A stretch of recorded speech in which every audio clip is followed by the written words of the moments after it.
Star Wars 7x7 episode 2980. This is part 3 of 4 of our Andor-Focused Rogue One rewatch. We are picking up at the moment when Cassian and Bodhi arrive atop that ridge that looks down on the shuttle platform on Edu, and ending just as Jyn, Cassian, and K2SO get in that shuttle car that takes them to the Citadel Tower on Scarif.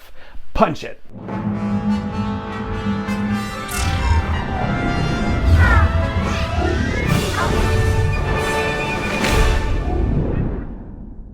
Hey Rebel Rouser, I'm Alan Voivod and this is Star Wars 7x7, your daily dose of Star Wars joy, and thank you so much for joining me for it. So quick reminder, as I've been doing over these last few episodes, I have yet another tweet. So we have 5 proposed questions for a potential Mark Hamill interview out there on Twitter, and everything that you can do to share, like, retweet this to help get his attention and help convince him to join me for a conversation, and that it's something I can share with you on a 3000th episode of the podcast.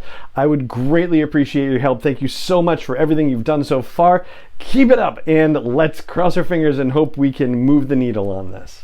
All right, let's talk Rogue One. So right from the start of this section of the movie, we see Cassian decide not to take the shot and assassinate Galen Erso. And as we discussed on yesterday's episode, Diego Luna gives us cues during the scenes where they're flying to Edu, where if you look at it closer, like we're doing here, you can see the doubt building in him over this. And this mission has really had kind of a domino effect on Cassian's whole worldview. I mean, when we met him on the Ring of Kafrane, he was absolutely ruthless, right? Like killing an informant so that he could make good his escape and not have anybody give out information about him, give out information about what they discovered. And you could argue that shooting one of Saw Gerrera's folks to save Jyn was equally ruthless, but it also demonstrates a bit of an investment in Jyn, and, you know, I guess he needed her at that point to be able to get in with Saw, but after that,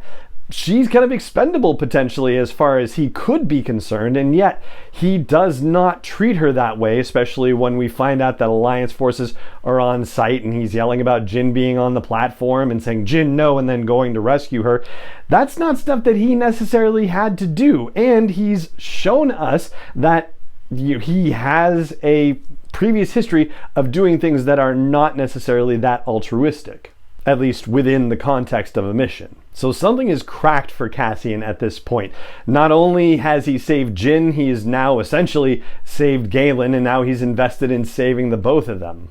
Of course, I don't think he knew or expected that Draven was going to send a squadron to attack Edu, especially considering the discussions that happen with the Alliance counselors, where they talk about how, Draven openly attacked an Imperial base, and Darth Vader talks about that with Krennic, right? So that's just such an unlikely scenario. I think everybody was surprised by that, and Cassian very likely was surprised by that too. And incidentally, while we're at it, I'll just say I hope Darth Vader does not show up in the Andor series. I think seeing a Palpatine would be interesting. Palpatine in his Palpatine form, not in his Sidious form, right? So that way we can actually see some governmental senatorial kinds of things. But let's circle back to Cassian and Edu.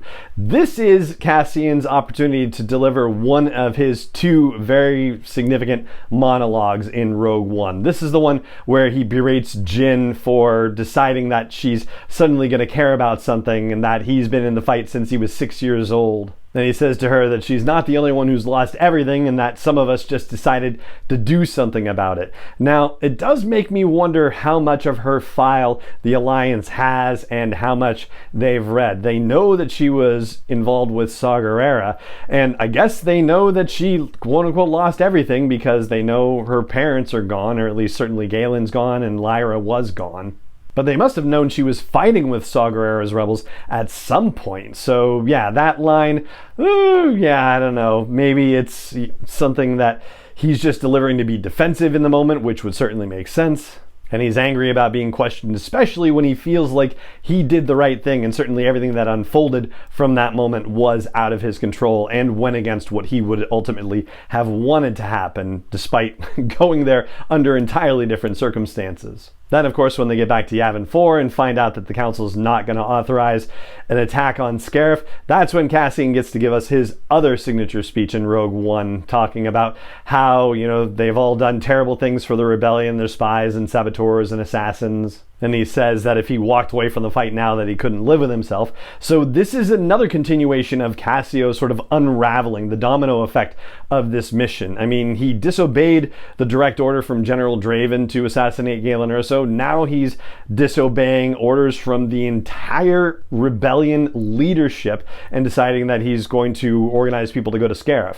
But it's also an indicator of Cassian's cachet, as it were, with the members of the rebellion, particularly with the Pathfinders who go on this mission. They are deeply respectful of Cassian and additionally want to go for their own particular desires and motivations and whatnot, but it really does come down to them looking to Cassian as a leader figure and letting him speak for them and letting Jyn know that they want to be a part of this fight. So what will this have to do with the Andor series? Well, we're going to see him put into increasingly difficult situations and watch him make increasingly ruthless decisions in order to get to the point where we see him in Rogue One. And we're also probably going to get to see him working not just on his own and not just with K2SO, but alongside other rebels as well, and developing the trust that he clearly has amongst the rest of these Pathfinders that go on the mission with them. And I love the moment at the end of this where Jyn says, "I'm not used to people sticking around when things go bad," and Cassian says, "Welcome home." I mean, she's been without a home for so long, and yet this is very much who she is and who she wants to be, and she probably would have been fighting with the rebellion if it weren't for her getting pulled into Saw's particular version of the rebellion. And Cassian's respect for her is such that when they are arriving at Scarif and going through the shield gate, heading toward the landing pad, he gives her the first shot at talking to the Pathfinders there, gives her the opportunity to give the rousing, inspirational speech. He could have come down there because he has the relationship with these people and done it himself, but he defers to her, and I thought that was also particularly awesome. And then, of course, he gives the logistics speech to Melshi and Chirrut and Baze and telling everybody where to go and what to do. And their dynamic really turns around very quickly from what was happening on the shuttle ride to Yavin 4 to what we see here. However, one of the things that I thought might be partly to explain it is the scene in the council room where everybody's arguing about whether to fight or whether to flee. One of the things that happens is one of the counselors says, General Draven attacked an Imperial base, and he says a decision had to be made. This is Draven's thing.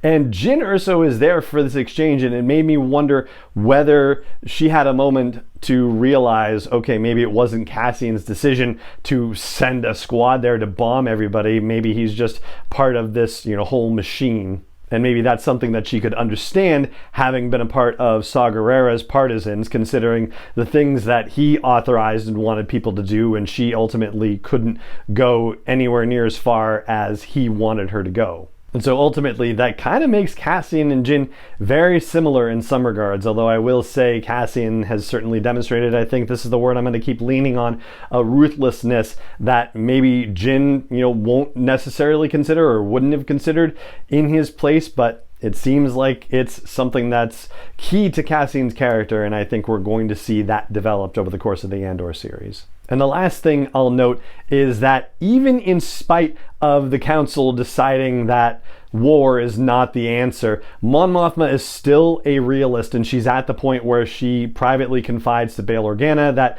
no matter what the counselors think, war is inevitable, and we're going to need all the help we can get, and hey, talk to your Jedi friend, right? So that's more of Mon Mothma's character development and where we see her eventually arrive at, so it'll be very interesting to see how they get her there in the Andor series. And then I guess between Vaspar and Jedi Jebel and Pamela, those three counselors who are really unhappy about the developments. That's an opportunity to see these characters forming the alliance in the Andor series as well. So it'll be interesting to see if we get an early look at those characters and how they got involved in this whole shebang. So that's what I've got for you for the third half hour of the movie Rogue One and how it might reflect on the things that we're going to see in the Andor series. And part 4 will be happening, but we're going to skip a day and you'll see why tomorrow. But for now, that is going to do it for this episode of the show. And it just remains for me to say thank you so much for joining me for it as always, and may the Force be with you wherever in the world you may be. 7 is not endorsed or sponsored yet by Lucasfilm Limited, Disney, or 20th Century Fox, and is intended for entertainment and information purposes only. Star Wars, the Star Wars logo, all names and pictures of Star Wars characters, vehicles, and any other Star Wars related items are registered trademarks and/or copyrights of Lucasfilm Limited, or their respective trademark and copyright holders. May the Force be with them. All original content is copyright 2021 by Star Wars 7x7. We hope you love it.